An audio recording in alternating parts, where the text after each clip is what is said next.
Everyone, you'll shoot in 5 minutes. The next round is you, Scott, and Matt. And action! Cut. And action!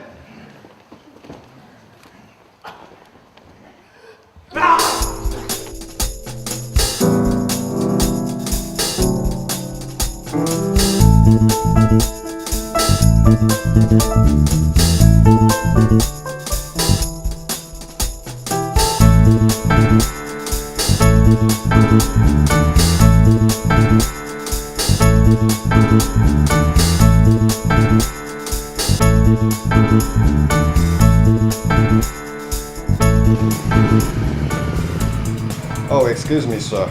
So, can you please tell me about some of the stuff I saw over there and give me some information what you guys doing? And you're asking about the filming of the upcoming action-adventure version of Red Riding Hood called Pins and Needles? oh, is that what you guys doing? That's what we're doing. Oh, Classic tale, classic Grimm's fairy tale, with a modern spin. What has happened is that we've taken a fairy tale that actually in some of its original versions is really quite disturbing and about as far from being PC by modern definitions as you can imagine. And what are you going to do? It already was a bit of a twisted tale. So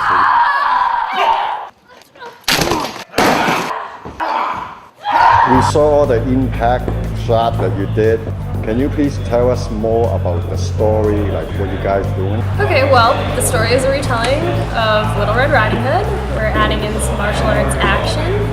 In this sequence itself, we've got Red running from the big bad wolf and his wolf pack. And she has to fight her way through.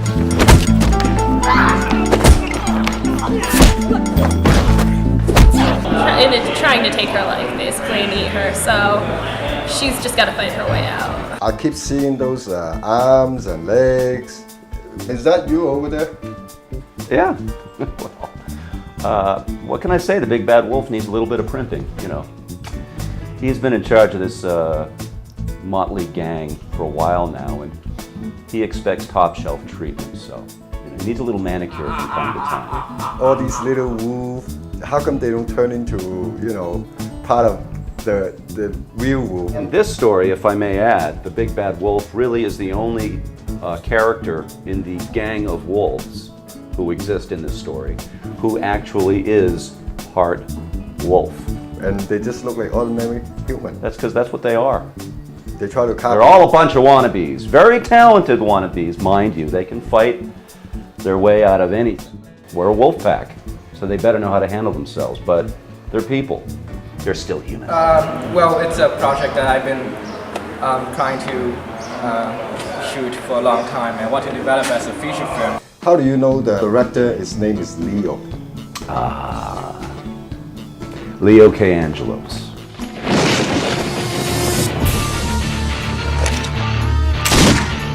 In my opinion, as to the greater Boston area, he's certainly one of the best. Action adventure.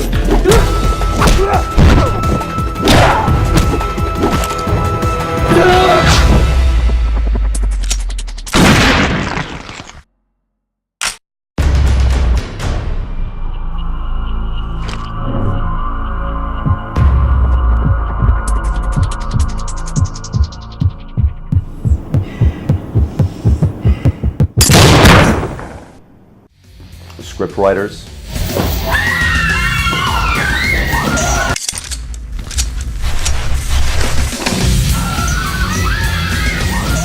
Choreographers.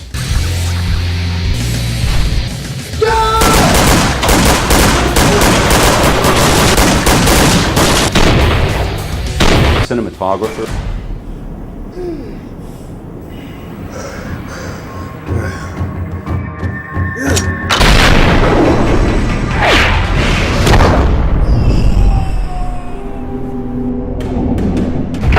that I've met.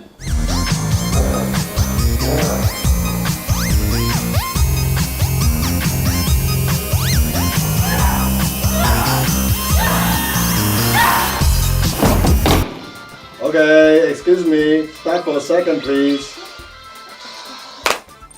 Thanks. Where did you get this idea of pins and needles? Because Oh, we're talking about pins and needles. yes. I picked the pins and needles is a retelling of the Red Riding Hood fairy tale, and I picked that fairy tale because I grew up with it, and it inspired me. I mean, it's very grim. The original version, the cautionary tale, it's very dark and grim and not something you think you would tell kids.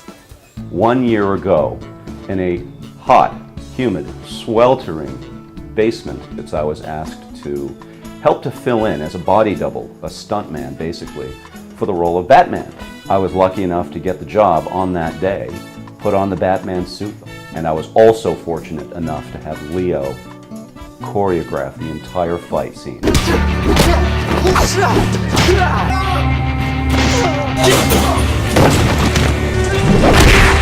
Big film with low budget. A big project like this with low budget, Oh, exactly. Yeah, I'm sorry. well, it pretty much is reliant on the good graces and the dedication of the team. By Hollywood standards, what we're doing is impossible because it's what would be known as a no budget film. Well, we've been planning it for a couple months ahead of time.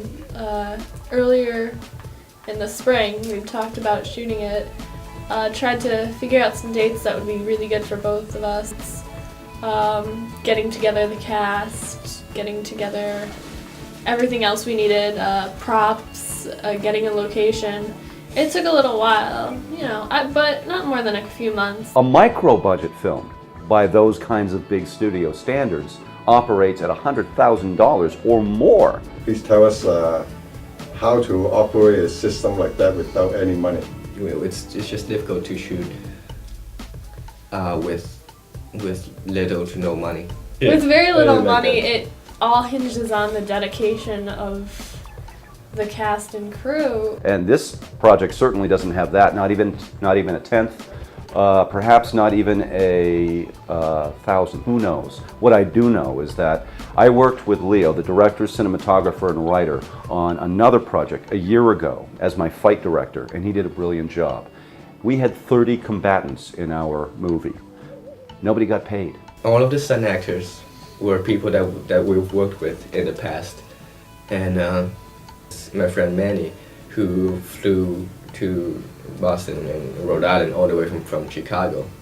Anyway, I worked with him in the past, and he became a stunt coordinator, and he's a really talented guy, and he helped the project a lot, and that was really cool. They got paid because the experience was rich. It's the same thing with this movie because everyone loves what they do. They're accomplished martial artists in their own right, believe you me. There's a lot of talent in this cast. And this movie's getting made because of the dedication of the team. From the cinematographers, the people behind the camera, on the crew, and in front of the camera. I realized I need a lot more budget in order to do that. So I set out to do a short on limited budget and self-funding, so that hopefully if I do it really good and people really like it and they enjoy it, so they can give me money so I can shoot the feature.